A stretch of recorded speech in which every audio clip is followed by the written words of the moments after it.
ખેડૂત મિત્રો, વિદેશી કપાસ રૂ બજારમાં મોટા ઘટાડા જોવા મળ્યા હતા, પરંતુ અત્યારે આપણે વિડીયો બનાવી રહ્યા છીએ ત્યારે ફરી પાછી રિકવરી અત્યારે આવી હોય તેવો માહોલ ન્યૂયોર્ક કોટન વાયદાને જોતા સ્પષ્ટ રીતે આપણને દેખાઈ રહ્યો છે।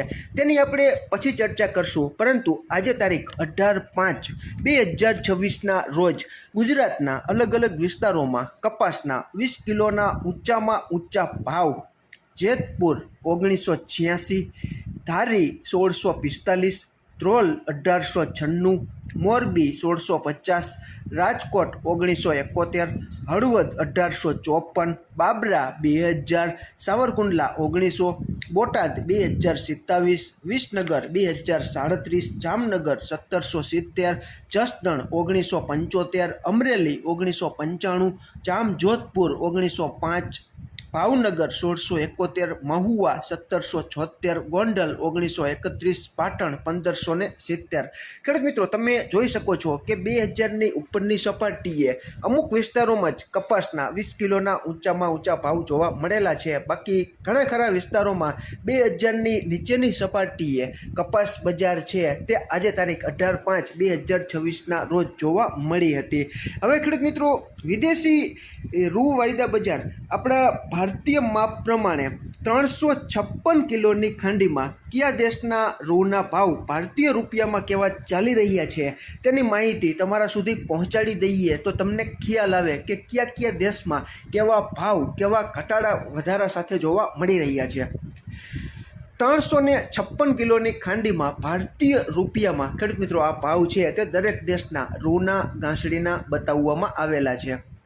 આપણી શંકર રૂની ગાંસડી 14/5/2026ના રોજ 67,000 હતી, તે તારીખ 15/5/2026ના રોજ 1,000ના ઘટાડા સાથે 66,000ની આસપાસ આપણને જોવા મળે છે।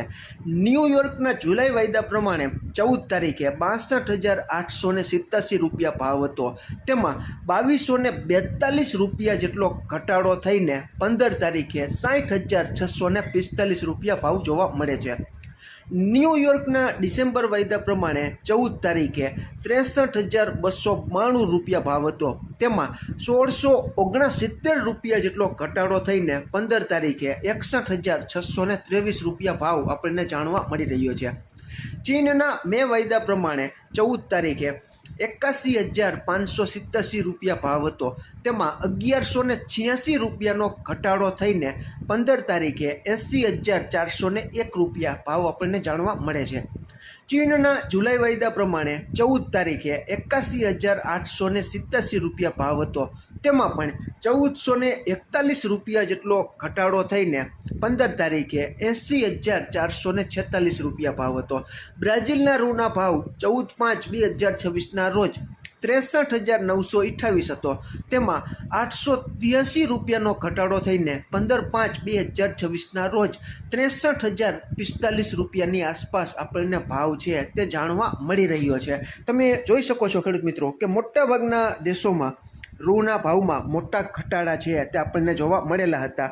આજે તારીખ 18/5/2026ના રોજ બધા જ વાયદાનો સમય 8:28 આસપાસ આપણે જોઈએ તો ન્યૂયોર્ક કોટન વાયદો જુલાઈ 2026નો 1.94 સેન્ટ જેટલો વધીને 82.55 સેન્ટની આસપાસ ચાલી રહ્યો છે। ક્રૂડ ઓઇલનો WTIનો વાયદો છે તે $1.18 જેટલો વધીને $102.20ની આસપાસ ચાલી રહ્યો છે। બ્રેન્ટ ઓઇલનો વાયદો પણ $0.92 જેટલો વધીને $110.18ની આસપાસ ચાલી રહ્યો છે। એનસીડેક્સ ઉપરનો આપણો કોકુડકલ કપાસિયા ખોળનો મે 2026નો વાયદો જ્યારે બંધ થયો ત્યારે 38 રૂપિયા જેટલો ઘટીને 3445 અને જૂન 2026નો વાયદો 8 રૂપિયા જેટલો ઘટીને 3,559ની આસપાસ બંધ આવેલો હતો। હવે ખેડૂત મિત્રો, તમે જોઈ શકો છો કે અત્યારે ક્રૂડ ઓઇલના વાયદા અને ન્યૂયોર્ક કોટન વાયદા પણ વધી રહ્યા છે। હવે ખેડૂત મિત્રો, શું થાય કે ઘણા બધાને પ્રશ્ન એવો હશે કે ન્યૂયોર્ક કોટન વાયદો છે તે શા માટે ઘટ્યો? તો ખેડૂત મિત્રો, તમે જોઈ શકો છો કે એક લેવલથી બજાર છે તે ઘણી બધી વધી ગઈ હોય તો ડિમાન્ડ છે તે ઘણી બધી ડાઉન થઈ જાય અથવા ઘટી જાય।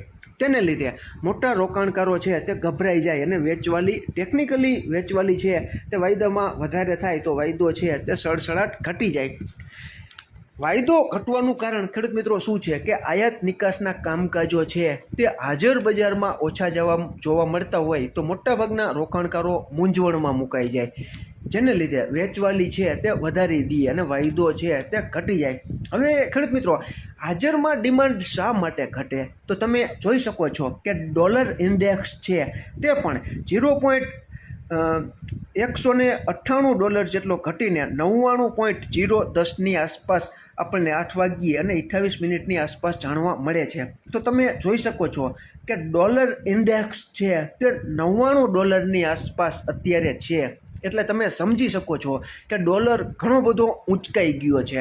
ડોલર ખેડૂત મિત્રો મોંઘો થઈ જાય એટલે મોટાભાગના દેશો છે જે વિદેશી રૂ અમેરિકામાંથી કે બીજા દેશોમાંથી આયાત કરે છે તે ઘણું બધું મોંઘું થઈ જાય.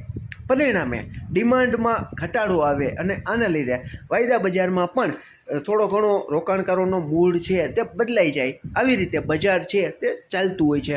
તમે જ કલ્પના કરો ખેડૂત મિત્રો કે આપણે ભારતમાં જ થોડા વર્ષો પહેલાં જીરુના ભાવ છે તે 12-13 હજારની સપાટીએ ચાલતા હતા. એટલે લેવાલી છે તે ઘટી જાય અને પછી લેવાલી ઘટી જાય અને માંગ છે તે ન હોય તો શું પરિસ્થિતિ થાય કે વાયદો છે તે દબાતો જાય અને વાયદો દબાય એટલે હાજર બજારને તોડી નાખે. પરિણામે આવી રીતે વાયદા બજાર અને હાજર બજારની સાંકળ છે તે પરસ્પર સંકળાયેલી હોય છે. લેવાલી જ ન હોય અને ભાવ વધતા જ હોય તો તેનો પણ મિનિંગ નથી. ટૂંકમાં વોલ્યુમ વગરના કામકાજ થતા હોય તો તેનો પણ અર્થ નથી. હવે દાખલા તરીકે જ આપણી પાસે ઘણા બધા ઓપ્શન હોય ખાતરના. આપણે રાસાયણિક ખાતરોના ભાવ વધી ગયા હોય અને આપણી પાસે છાણિયા ખાતરનો વિકલ્પ હોય આપણા ગામમાં સાવ પાણીના ભાવે મળતું હોય તો આપણે રાસાયણિક ખાતરને પડતું મૂકી અને છાણિયું ખાતર તરફ વળી જાય. તો આમાં પણ ખેડૂત મિત્રો એવું થતું હોય છે કે જે દેશનું ચલણ છે તે નબળું હોય અને ત્યાંથી રૂની આયાત છે તે બીજા દેશો કરવા માંડે તો જે ટોપ લેવલના દેશો જે મોટા કપાસ ઉત્પાદક દેશો છે તેની પાસેથી ખરીદી કરવા ન જાય તો ઓટોમેટિક છે ત્યાંની માર્કેટ પણ તૂટે. આવું ઘણી વખત બનતું હોય છે. ખેડૂત મિત્રો આપણે વાત કરી લઈએ આપણી શંકર રૂની ખાંડીનો ગાંસડીનો ભાવ 66,500થી 66,800. કપાસિયા વોશ 1460થી 1465. કપાસિયાના 20 કિલોના ભાવ 840થી 905 અને કપાસિયા ખોળ જે 60 કિલોની ભરતીવાળી બ્રાન્ડ આવે છે ગુણી તેનો બ્રાન્ડનો ભાવ 2400થી 2500ની આસપાસ ચાલી રહ્યો છે.